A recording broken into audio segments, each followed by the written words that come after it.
Um, as I mentioned this morning, NAMI came out of schizophrenia.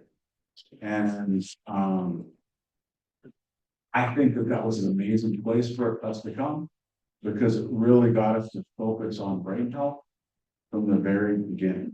You know, there was no question about those mother spot or the realization that brain health mattered. And along the way, how we interacted with different conditions and how anxiety disorders came on, major depression, post-traumatic stress disorder. And one of the ones that I've really been excited to see overall mental health community come to grapple with is around postpartum, you know, and pregnant women struggle with mental health.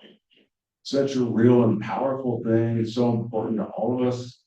And we weren't doing it right for years and years, and there were different coalitions started and stopped. And but I do think that it's an important part of what we need to do to improve the mental health care treatment system in the state of Montana. And I'm delighted to introduce Nikki Campbell with DPHHS to talk about this and about some of the state programs that they're working on. Right. Thank you so much, Matt. I'm so excited to be here. Hi, everybody. Hello. I know your bellies are full of lunch, and you're probably, tempted to take a snooze. But I am here to present on something I'm really passionate about. And so I'm really excited that Matt gave me the green light to come and talk to you guys. And hopefully give you some insight as to some things we're doing that are really exciting at the state. I never rehearsed my presentations. I've been presenting for a very, very long time. But I haven't done one on this project yet to such a big crowd. And my philosophy is I'm going to get up here. I'm going to say the things that are meant to be said, and you guys can take with it the way that you feel makes sense in your lives. And so here I am talking to you guys about the Montana Strengthening Families Initiative. On a full level, it is called the PPW pilot project. So PPW stands for pregnant and postpartum women. And so this came to me as a ground zero effort when I got with the Behavioral Health and Developmental Disabilities Division, or BHDD. Lots of acronyms at the state. Okay, so just let me just say that. So I apologize in advance for all the letters. I will make sure to spell them out as we go along, and you guys will be super familiar with all the things by the time I'm done. And so I have been working with the state of Montana for 10 years. 6 of those years were spent in chronic disease prevention. And then I came to BHDD 4 years ago. And I was given the position as a program coordinator. And my first day with a background in chronic disease and exercise science, I was given a grant that had been funded for pregnant and postpartum women. And I have no children. So I was like, okay, so we're gonna figure this out. We're gonna make this a really awesome thing, and we're gonna make it as robust and magical and applicable and helpful and all the other words to describe helpful for the people of Montana. And 4 years later, and in the second iteration, because we've been so successful, that's why I'm standing in front of you today, to be able to talk to you about our successes in helping moms and their babies that are dealing with substance use. And so I just want to give you guys first a little bit of a background about me. So the National Alliance on Mental Illness. I am a brain trauma survivor. When I was a kiddo, I went headfirst into a tree trunk and suffered a brain injury, and was very lucky to survive and go through all the things that you needed to go through in order to be standing in front of you all today. I also grew up with my wonderful sister. Her name is Ashley. She's 39 years old, and she was the most wonderful sibling growing up, because I learned a lot about living with a sibling with an intellectual disability. I saw the trials that my mom went through to get her the services and the resources that were needed in order for her to thrive and be healthy. And I now serve as her secondary guardian along with my mom, and I'm in direct communication with her staff at her residential home where she lives. And with my mom and in the court system, I've seen firsthand what it means to make decisions for someone who is unable to make decisions for themselves.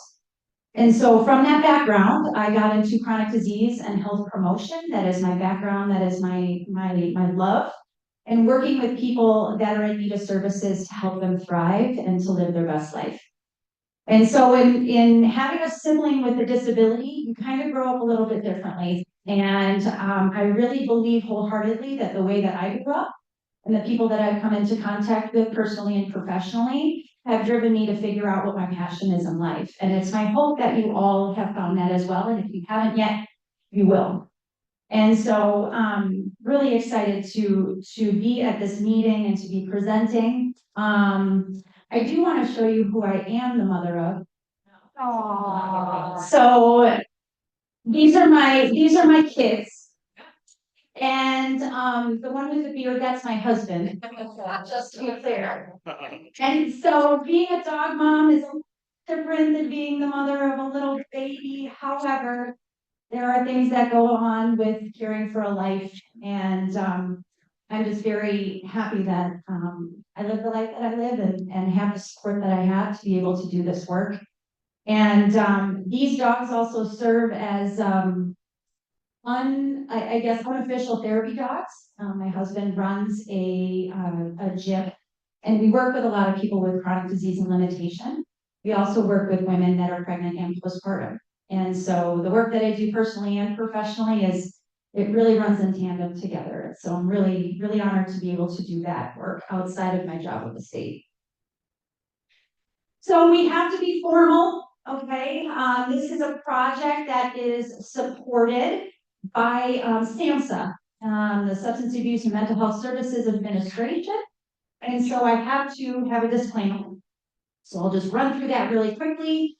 This project described was supported by grant number from the Department of Health and Human Services, Substance Abuse and Mental Health Services Administration.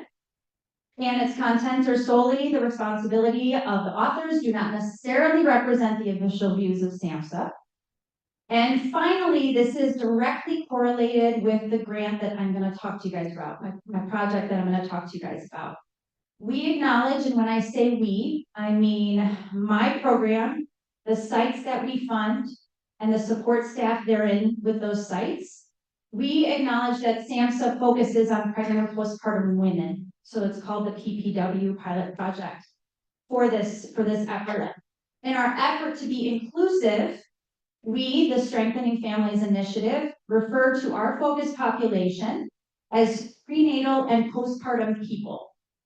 We realize the situations are not always of a traditional sense, as some would interpret it, and so we really want to be inclusive with this project.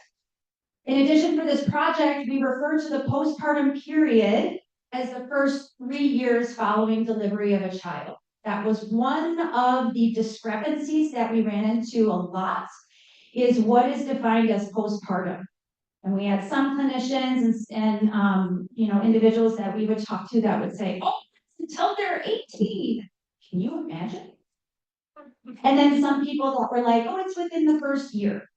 And so there was never really any defined age as to what was postpartum. And so we, as a group within the SFI, the Strengthening Families Initiative, defined it as the first 3 years, because we found that the demographic that we serve in Montana, those postpartum programs, efforts, resources, support are needed the most within 3 years of having that child.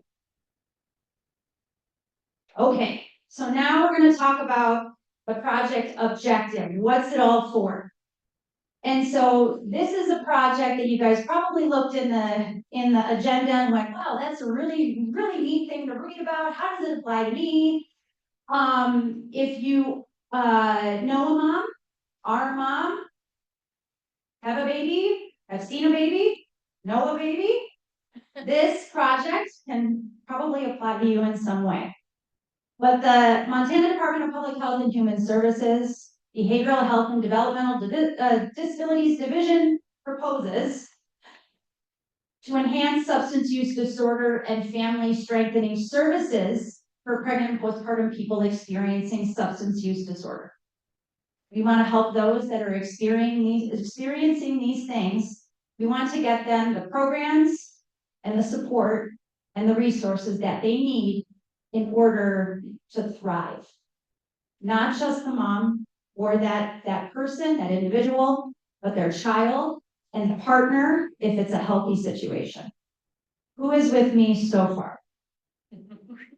Awesome. Okay. Also, I'm going to kindly and humbly ask you all, if you have a question, to please write it down and we'll get to all of them at the end. And it's just because I have a lot of information to share and I want to make sure that I get through all of it because your question might be answered with one of the slides that I go through. And then I got you at the end. We're gonna come back together and you ask me all the things. Does that sound fair? Yeah? Okay, perfect. All right, so next up, so the SFI population and area of focus. First of all, this is a discretionary grant under SAMHSA. So discretionary, who knows what that means? The word discretionary. Cool, okay, this is a teaching moment. This is great because I didn't know what it was either. So discretionary basically means this is a grant of innovation. We have this funding and we're told to pie in the sky think of things that are not yet being done and try them out. So not only was I given a grant that was at ground zero, we had the money, I had to think about what we were going to do with it, and then I had to report on it so that we could get more money. That's so easy, right?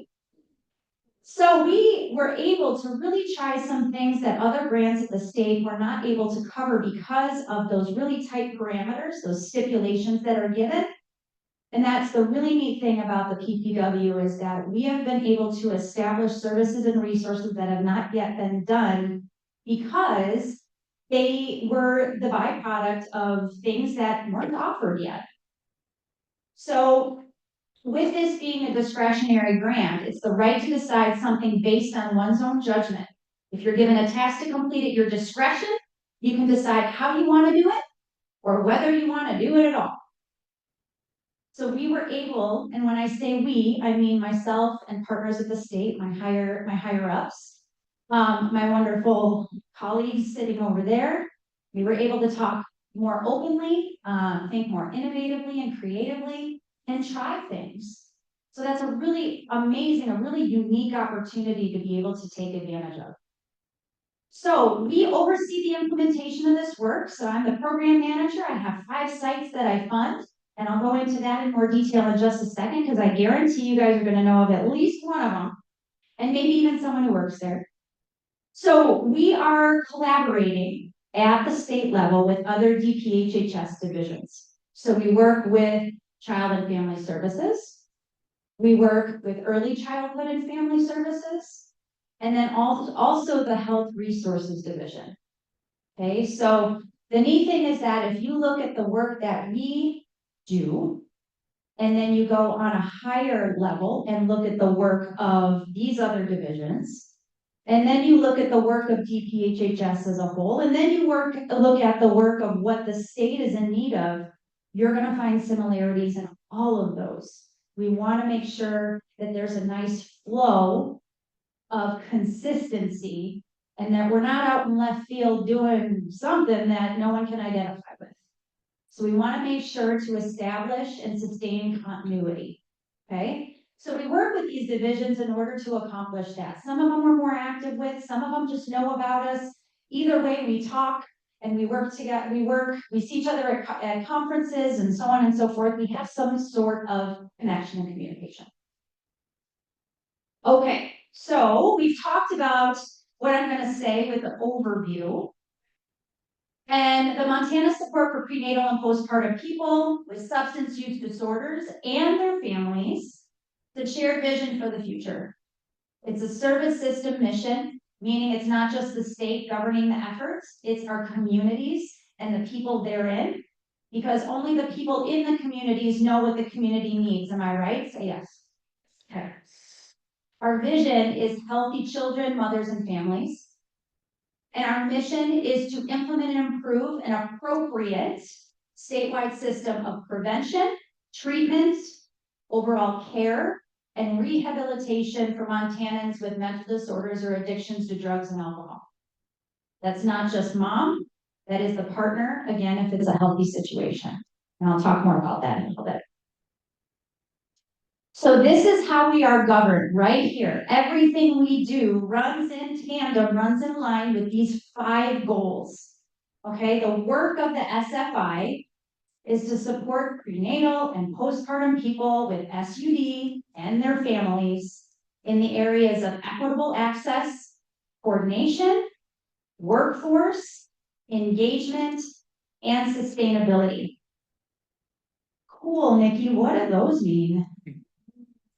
I'm going to tell you.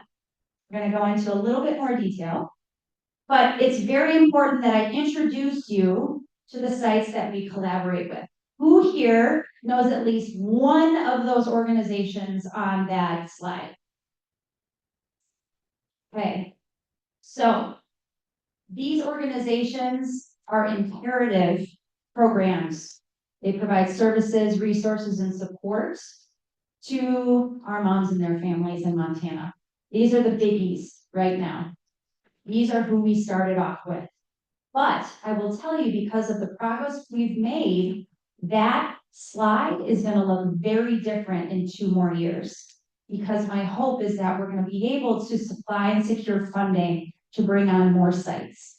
Okay, so right now, the big game changers, the big ones are Florence Crittenton in Helena, Mountain Home Montana in Missoula, Rimrock Foundation down in Billings, YWCA in Helena, One Health / Bighorn Valley Health Center, they're down in Hardin. They work a lot with the Northern Cheyenne and Crow Indian reservations. They do a lot of our tribal relationship work. I'll get more into that. And then the 2 on the bottom, these 2 are imperative with the evidence-based piece of our work. So the Montana Public Health Institute, they are our major facilitators whenever we have meetings, whenever we have content we need to communicate out to the masses. They are really great at structuring and accurately communicating the information needed to make sure that this work, that is not my presentation. I do not have background music. If you weren't awake, you are now. I think it's a squeaky wheel. That may be what that is. Yep. And it's going and it's going. Okay. Now, okay. Maybe go pull up these or something. Come do that. But hey, okay. I'm not against that. So the Montana Public Health Institute, they work directly with our evaluators as well from JG Research and Evaluation. And I'm just going to give you guys a disclaimer. I am not an evaluator. And so all of the evaluation information that I'm going to be talking to you guys about today, it's important that you know it, but it's also important that you know that I'm serving as a conduit from our sites and our evaluators as to what we've achieved. Okay. So I am going to be reading some notes. Okay. So that I convey it appropriately and accurately. Yes, ma'am. Oh, I thought you were like putting your hand out. Okay. All right. Perfect. Okay. So those are our partners. So what's the objective of contractual partnerships? Okay. We're going to get a little fancy now, guys. I promise this is going to be something you're going to be, buckle up. Okay. So the 5 contracts under this initiative, we used to have 6. But unfortunately, the reality of COVID hit one of our sites and they needed to close their doors. So while it was unfortunate, We were able to funnel funds into the other 5 so that they could really bolster a lot of their services and inadvertently take in some of the people that were working with the one site that closed down. So it's to provide a full continuum of care to this population by increasing the number and capacity of SUD providers. To pilot 2 evidence-based practices. You guys may have heard that today, the EBP. Okay, that's the acronym for that. With similar approaches to treating pregnant and postpartum people for SUD and trauma. And then this is a very, very exciting one because it's not just one now, it's 2. Pilot Montana's first family-based recovery home, which includes fathers as an integral and important part of the family system. And again, because of the nature of this discretionary grant, we have an outlet of innovation for much more. And I'll get into the details as to what else we're doing. Okay, so there's a lot here. I get that. So I am going to break it down for you, and feel free to divert your eyeballs to these screens, and you can read on for yourself as I'm talking. So with everything, we need to have a governing document. Okay, and we have the very own strategic plan, and it runs in alignment with the State Health Improvement Plan, which is developed by the state of Montana, DPHHS. So again, we run in tandem with the work of DPHHS and inadvertently serve the masses of Montana. So our goal for just this program is that families equitably receive services. So remember, the first goal was equitable access. So we want to support and meet their needs across the continuum of care. That's from treatment to recovery and everywhere in between. Okay? The objective is to expand access to and participation in evidence-based, trauma-informed, recovery-oriented, culturally promising practices. All of it, all of that. Okay, we want to make sure that whoever is taking the ability to get into services that they need, getting the resources that they need, that they check all of these boxes. So that is the objective within equitable access. So I will tell you that this is just an example of a few of the objectives and strategies that we have in our strategic plan. And my hope is that you're going to want to get your hands on a copy of it so that you can think more about how we can bring this work to your community. So an example of some of the strategies are to implement evidence-based and culturally promising practices, including helping women recover beyond trauma, seeking safety and psychoeducation, including circle of security, parenting, as well as patient-child interaction therapy. All of these, the partner can be included. To improve nicotine and commercial tobacco screening and referral to treatment, as well as support with consistent workplace policies around tobacco and nicotine use. And finally, to use culturally relevant curricula and services for American Indian populations. So we're committed to enhancing the continuum of care to ensure prenatal and postpartum people, they connect to effective services and support. That is what goal number 1 is all about. Okay, you guys still with me? Okay. You're kind of confused a little? Me too. Okay, let's talk it out in just a little bit. No problem. It's a lot. It's a lot. I know. All right, so goal number 2 is coordination. So what does that mean? So that any program, any coordination that is needed within a organization, they receive the supports and resources that they need in order for those programs to be effective and sustainable. Okay, so mom comes in, she needs some support. Not only is she receiving support, but kiddo's receiving support, possibly dad is receiving support. Again, if it's a healthy situation. So an objective example that we have, sorry, I did not change it, is that we increase access to and participation in recovery and wraparound services. So we're wrapping that family in care in a coordinated way. Everyone that has a touch point with that family, knows what's going on, and can provide the services necessary for them to thrive. So that also includes the social determinants of health. Within social determinants of health is what is available to that family. It includes housing, childcare, transportation, nutrition, education and training, health, and social connectedness. So as an individual, those are the things that you need to be able to have access to in order to thrive as a human being. We have to have social connectedness. We have to have good food. We have to have transportation. We have to have resources in order to stay healthy. That's for anybody. And it's especially important for somebody that is dealing with substance use. So that is goal number 2. Goal number 3 is workforce. What does that mean? That we have an effective behavioral health workforce. They have the support and resources that they need in order to provide the services to their community that are needed.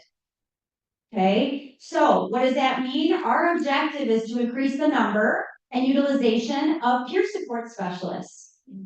Does everyone know what a peer support specialist is? Yep. Does? Okay, I saw a few hands go up. That's fantastic. We want to increase the number of those individuals that are available. We were able to just hold a big conference for peer supports just recently through a partnership grant. And it was over, Brent, what was it? 200 peer supports showed up? Yeah. Wow. About 200 peer supports showed up from all around Montana to take part in this educational training. So that is a huge win for our services that we are funding and that we're working to sustainably provide. Okay, so some of the strategies, we want a highly skilled and motivated workforce. They need trainings, they need the resources, they need the supports in order to do their job well. If you go into your job every day and you have no idea what you're doing, how the heck are you supposed to help anybody, right? Okay, if we're turning in circles all day because we don't have the resources that we need, how are we going to effectively do our job, right? Spread the word. So, well, yes. So we have to spread the word on what we need so that we can acquire it, and funding that we're able to provide, those supports and those resources can be put in place. So one of the things that we are working on is how to bill for services of peer supports. Another thing that we are working on is getting peer support in the OB/GYN offices, so an obstetrician's office, doctor's offices, to be able to provide the resources and support to those moms that are coming in to get care. As well as how can we better manage our work with CPS involvement, understanding the housing system, how to parent a child with serious emotional disturbance. Those are heavy matters. And we want to make sure, again, I know I'm saying it a lot, the resources and support are there so that those individuals offering those services can thrive and help those that need those things. So that is goal number 3. Goal number 4, families are partners in creating safe, stable, and nurturing relationships and environments. So that is through engagement. Okay, how are we doing that? We're enhancing extended family engagement through the continuum of care. Those families are a voice all through the continuation of care, okay? If it's a safe, if it's a stable environment, those parents are brought into the discussion. Providing family-focused skills development, implement evidence-based, culturally appropriate parenting programs, and again, supporting the engagement of fathers in program activities. Being inclusive of the father that's in the picture, again, if it's a healthy situation. So that's number 4. And then finally, number 5, because of the success of this program, we want it to last forever. We want it to be sustainable. I want to come back and talk to you guys in 20 years and have this still be happening. So for sustainability, we have to change policy. We have to secure sustainable funding. We have to demonstrate our sustained commitment to supporting pregnant and postpartum people with SUDs and their families. We have to engage our communities. our Native nations, urban Indian, and state leadership in continued strengthening and supporting of this population. We have to partner with tribal and community organizations to expand public understanding and guide the efforts to address this population. Everybody works different, every community works different, every reservation works different, every tribe works differently. We need to make sure to have those conversations so that we understand the need and we can help effectively. All right, so that's what we're all about. You can't really know where you're going until you know where you've been. So everything that I just talked to you guys about was a little bit of a revision from round one of this grant. So in the first iteration of this grant, this is where the fun begins. These are the successes during PPW SFI 1. So we received the grant funding in 2020. I came into the position 2 months later and was told, here's some funding, go. And I went, oh boy. So over the course of 3 years of this funding, we were able to accomplish the following. Our Strengthening Families initiatives contractors served an average of 23 clients per month through various evidence-based programs. This was by submitting data that we were able to disseminate and find that on average, we were serving 23 clients per month in these noted classes, helping women recover beyond trauma, nurturing parenting, how to best take care of that little, seeking safety, and patient-child interaction therapy. I had the honor to observe a PCIT intervention with a mom and her kiddo, watching the clinician on the other side talking through a microphone, and she had an earbud in her ear, and he was teaching her how to parent her child. He was playing with trucks, and she was learning how to give him encouragement on how to play with trucks, on how to run around the room, and then how to give her a hug. That to me hit home like you couldn't believe. For a mom to not know how to bond with her child, to learn how to do those things after dealing with so much crises herself was huge. And it was an honor to watch that take place. So to know that we were increasing the number of parents that were able to access that programming, not to mention the parenting classes, to be able to fund those types of things when those organizations had to fund them themselves or couldn't fund them at all because they didn't have the money, that was a huge win. So with One Health, formerly Bighorn Valley Health Center down in Hardin, this was a huge success. The development of comprehensive recovery doula certification curriculum. So with a doula, the doula is the one that supplies you with the information that you need in order to make safe decisions about how to have your baby and all of that. A recovery doula is someone who is dealing with substance use, learning what they need and how to go about receiving their care in order to have their baby in a healthy way and in a safe way. So this is something that had never been done before. They had their first class in September of 2021, and it included 40 attendees. 3 of those were men. Additionally, and it's actually moving, I just came from the Healthy Mothers, Healthy Babies, the conference last week, and they were having a curriculum further developed to be of an Indigenous specific and culturally appropriate format. So not only is the recovery doula certification happening, now we have an Indigenous specific focused curriculum. And that is something that was recognized on a national level. And our folks at One Health are delivering that through different trainings and different conferences and sharing their knowledge on how that curriculum was developed. So we're really, really proud of that. Florence Crittenton, this is where I was talking about the transitional housing. Their initiative is called Project Sunshine. And their transitional housing project opened their doors to mothers post-treatment in February 2021. In 2022, not only did they have this program be incredibly successful for these moms, because these moms were not only in these transitional living apartments, but they were across the parking lot from where they received treatment. And so they were literally a few steps away from all of the clinicians, all of the support staff that they worked with during their treatment, and could still access them. So in 2022, because it was such a successful program, they acquired ownership of the main building and the apartments that the program operates out of. So now they have full capacity to be able to govern how these apartments are run, what they look like, how they're managed. That's a huge win. And then finally, YWCA Helena, they celebrated the opening of their new trauma-informed childcare called Caterpillar's Clubhouse in 2022.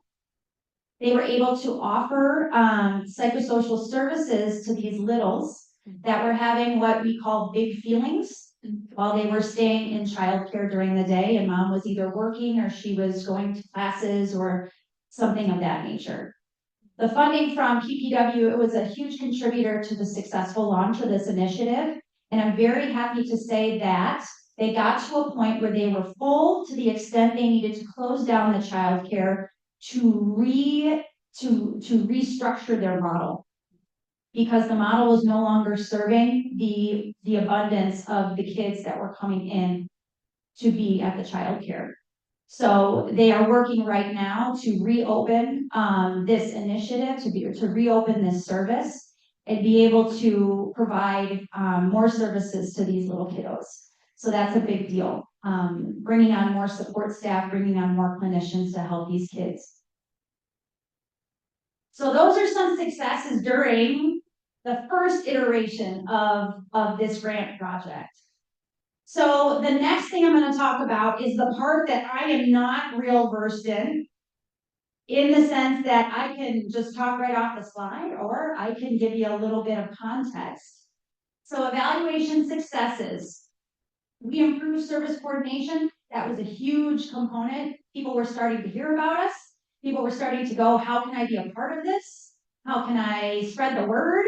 Would you like to give a presentation? That sort of thing. So we were able to improve coordination with providers and stakeholders to get the word out about this work. Workforce development was proven successful, due in large part to heightened collaboration. We were able to take on more partners. We were able to establish a steering committee. We were able to partner with bigger organizations such as Healthy Mothers, Healthy Babies, a Montana coalition, as well as NAMI Montana. So that was wonderful to be able to stand on our own 2 feet, to be able to engage in collaborative efforts with those other organizations. We increased the number of licensed addiction counselors and duly licensed mental health and SUD professionals, despite barriers in retention and workforce shortage. We were able to increase our numbers despite the ramifications of COVID and thereafter. Turnaround, obviously, we all know that this work is not easy. And so we were dealing with a lot of turnaround and retention loss. Finally, the number and utilization of peer supports increased, serving an average of 122 clients per month by the end of the first iteration of the Strengthening Families Initiative, which was August of 2023. I'm very happy to say that we are officially in PPW 2. We were one of 6 states in the US to receive this continued funding, and the only state in this region of the US to receive this funding. So this was a huge win for us to be able to justify through our data, through our programming efforts, through all means of justification with my project officer. She knows me very well. We were able to secure that funding once again. So this is where we're at right now with PPW2, or Strengthening Family Initiative number 2. So right now we're treated as a new grant cycle, okay? And we started in October 1st of last year, and we just finished up our first year. So the information I'm giving you is based off just 12 months of our new grant. Okay, so October 1st to September 30th of this year, our performance measures, the biggest thing that we track is initial intake of the individual receiving services. They come into the treatment center, they do the initial intake where they're asked all of the things in order for them to officially start their treatment. We have a percentage goal of 80%. Our initial intake at the end of year one is 79%. Last year, and because we all know of, a speaker talked about it before, the unique geography of Montana, one of the biggest barriers is losing contact with an individual that drops out of treatment. We want to know why that happened, and getting in touch with that person is incredibly hard. We've had people flat out disappear. And so it was very challenging during the first iteration of the grant to do what's called a 6-month follow-up. Again, our goal is 80%. It's very easy for a metro area like Atlanta or Chicago or Minneapolis to receive, to get those follow-ups, but for us, it's not so easy. Okay, if you think about, we have lack of Wi-Fi, okay, we have barriers to transportation, we may not have a cell phone, there may be just other issues that we can't get in touch with somebody. Last year, we were at 13% of follow-up. 13%. This year, after 1 year, we're at 62%. So we've been able to work with partners, we've been able to work with the individuals doing these follow-ups and talk to them about what makes the most sense for your community, what makes the most sense of how to get to the root of your lack of being able to get in touch with these individuals. And we've been able to work together very effectively per site to determine, do we need to do incentives? Do we need to provide a gas card? Do we need to, how do we need to do this? Do we meet them halfway? And we were able to achieve a 62% follow-up rate after just 1 year. That means we're reaching those individuals, even though they decided to drop out of treatment, they're still talking to us as to why. We still have that method of communication with them in some way and possibly can get them to come back. So, who are we serving primarily in Montana? Okay, we are serving anywhere from 13 to 34 years of age. Primarily the group is female with a small percentage, although it is drastically increased since the first round of PPW to 8% of men. We have, within the race amount, we have our percentages listed there as well as ethnicity. Again, the intake and the follow-up interviews, this is a huge win, no matter what background this individual comes from. Okay, so we got colored graphs here. We've got some visuals. I know myself, I'm a very, very visual person.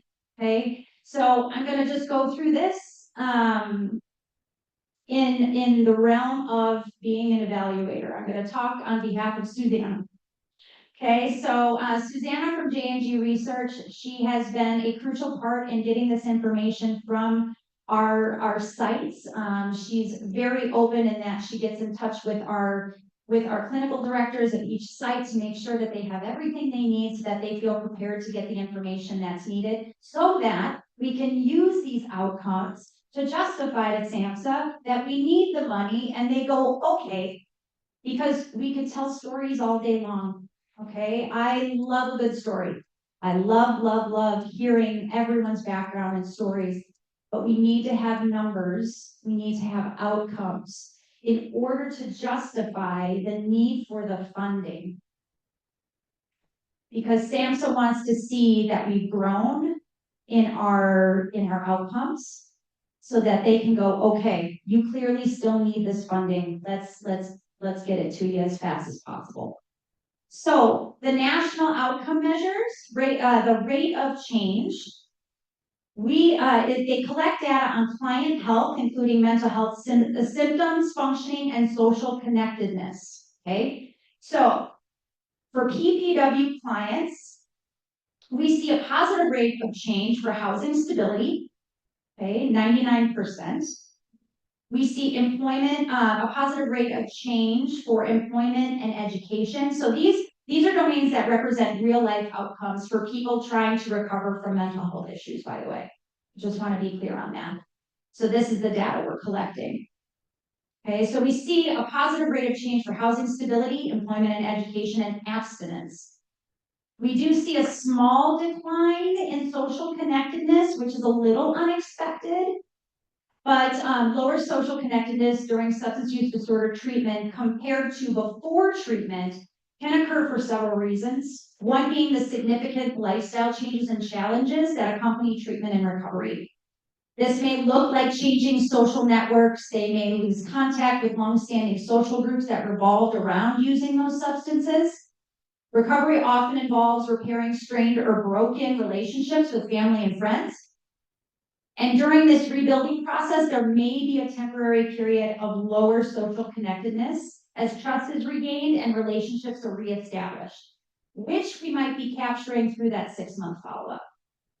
Okay, and just to let you guys know, so these outcomes are based off of 59 valid intakes and 23 valid 6-month follow-up interviews, in case you guys were wondering where this information is coming from.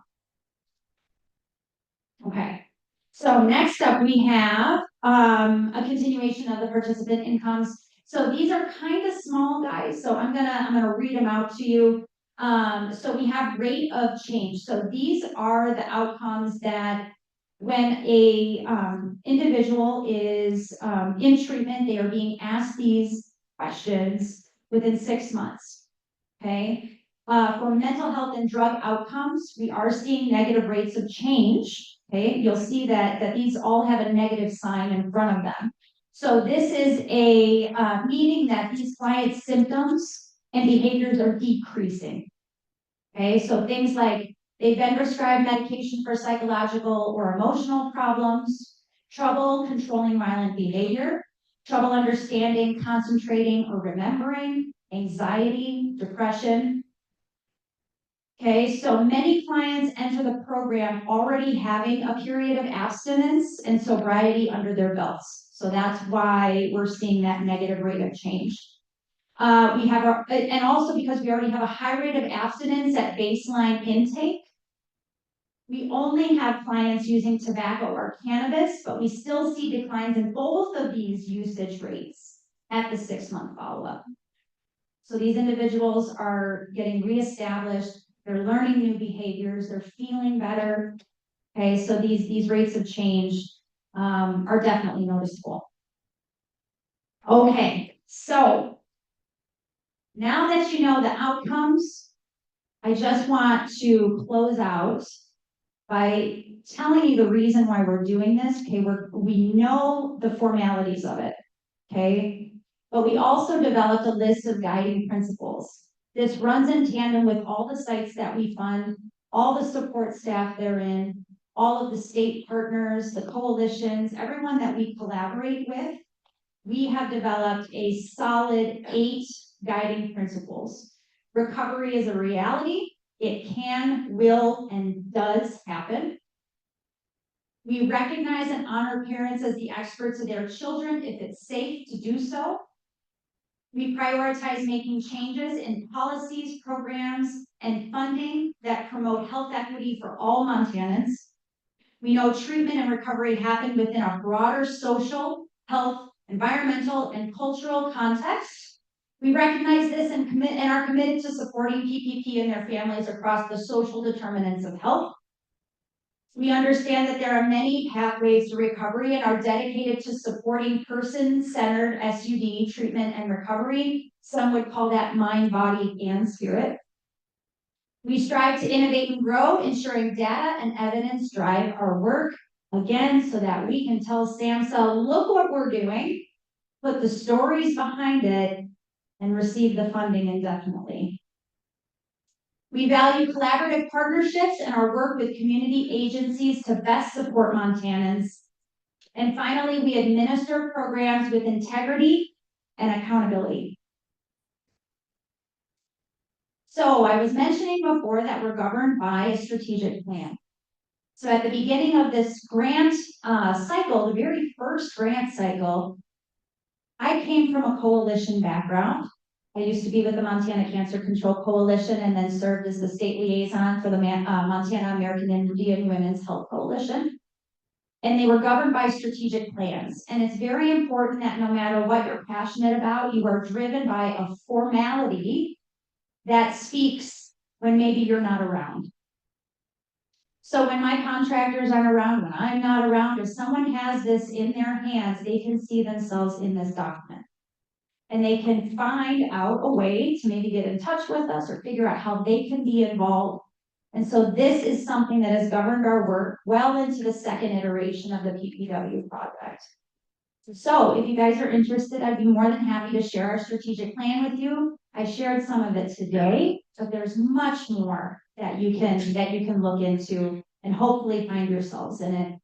I'd love to partner with you and answer any questions that you might have.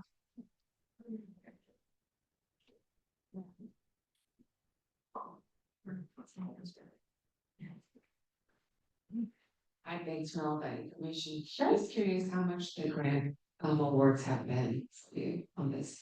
So SAMHSA has done they have done a focused number for 3 years. It's $900,000. And we've gotten that twice. Yes. Peer supports, do they need to be parents in order to be a peer in this program? No, they don't need to be a parent. Mhm. Anyone who has been through any sort of, and I can refer to Brent to kind of talk a little bit more about that. But really anybody who's interested in helping someone who has lived experience mostly are where our peer supports come from, and they want to give back, they want to help. That's where we find that our peer supports come from. You and I met eyes a couple of times, like, I'm waiting, I'm ready. What you got, Andrew? Going back to goal number 1. Sure. Why not include vaping with nicotine and commercial tobacco? That actually is included in there. I just didn't put it in the presentation. It would have been too much. It's in our strategic plan though. Yeah. And also I want to be clear. Commercial tobacco is specific because commercial and ceremonial tobacco are 2 different things. So we want to make sure that ceremonial tobacco is not looped in with commercial tobacco use. That's it. Yes, sir. So in your 8% of the men that you're serving, Mhm. are those all partners or spouses of the women that you're serving, or are there any single fathers alone? There are single fathers, yes, because there is some sort of contact with whoever the person was that they fathered the child with. If it's a safe situation, they are involved. Could be a single parent, but we have actually had single parents, men that have done the recovery doula certification. Yeah. Do you see expanding to single fathers in the future at some point? Yes, I think that would be phenomenal if it absolutely makes sense, then yeah. And that also changes the narrative on it being just PPW, because that parent could be father. So we really want to be inclusive and sensitive to note that not every parent is going to be open. Does that answer your question? Okay. Who do we get in contact with on becoming a peer support in that area? Oh, I think I might know the person. He is in this room. Brent, are you? He's going. Don't make me. Don't make me. I'm Campbell, I'll give you this card. So Brent Morris is over here. He does a lot of work with our peer support program, and so he would be the best person to talk to about it. Yeah. Thank you, Nikki. You're welcome, Brent. I hope that's a sincere thank you. So come and find me on business card for you and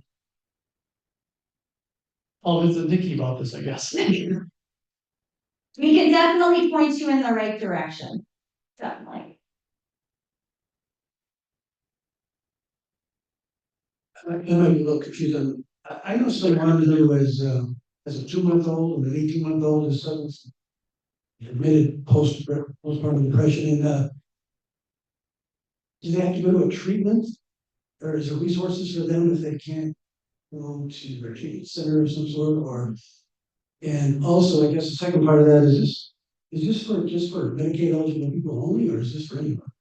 No, so Medicaid is a big part, so we find that the vast majority of individuals that seek treatment, under the funding that's supplied by this grant they do have Medicaid.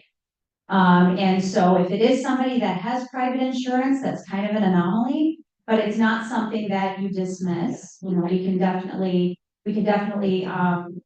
provide resources and, services about wraparound care to them. With regards to the resources that you're needing for the person that you mentioned, depends on where they are at in the state. I could definitely, oh, they're here, okay. Maybe you and I talk about who you could connect with in this area to get you what you need. Yeah, absolutely. Now, I was just wondering, sorry, I have donuts. I'm actually working on trying to become a peer support. Great. That's absolutely, we need more men. We need men. So I was just kind of wondering who I could talk to about becoming a peer support. So it depends on where you're at in the state as well. But I think between Brent and I, we can get you the information that you need to find out more about how to do that. That'd be cool. Yeah. Thanks. You got it. And generally, I would reach out to Montana Peer Network. They're the main licensing and education for peers in the Yes. state. They're the ones that we work with to get peer support set up and Medicaid eligible. Yes, and there is a process to become a peer support. You do have to go through training and acquire a certification and all of that, and it does take some time, but we can definitely supply you with the information. What's the training? I think, let's talk about that. Come find Brent tonight and we can give you more info about that. Yeah. Yes, sir. I don't mean to brag, but Oh, brag away. okay, I will brag, right? So I'm a godfather, Okay. and as the godfather of my best friend's daughter, I started to wonder when a client had died prior to this conference. Rest in peace, by the way. I've made a vow to make sure that she never goes through the same suffering as that client went through, and it's too much to burden.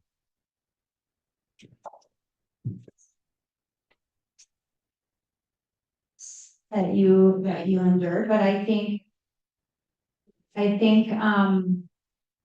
it's not so much a burden as it could be a blessing that you are there to be a good role model for that little and to be a positive influence for them as they go through life. Kiddos need really positive role models and people that they feel safe with, and as long as you can provide that, the rest will come. So we have time for one more question. Dana, you have a question? Oh, okay. It's my over. Little weird. No, I was just kidding. Carrie with the Campbell. I'm supposed to was Dana. Presented a great job. I love how you're from the kiddos and littles. So you, since the first time I've seen your whole presentation, though, I've seen your work and whatnot, you talked about the healthy relationships. If it's healthy, they're allowed to participate. So what are some of the things that you and folks deem unhealthy? And then is there help with them to improve that so they can be part of the relationship again? Is that something you address in your program? Or what does that look like, or? So I will just start by saying that is out of the scope of PPW. A lot of times if CPS is involved, if there's any domestic violence involved, if there's substance use involved and the person doesn't want to seek treatment, anything that has to do with, ill parenting of the kiddo, that is outside of the realm of PPW again. So that would be something that we would connect with early childhood services division or the child family services division. I have colleagues there that are very versed in how to go about navigating through that. Thank you so much, Nikki. We're really grateful. You bet.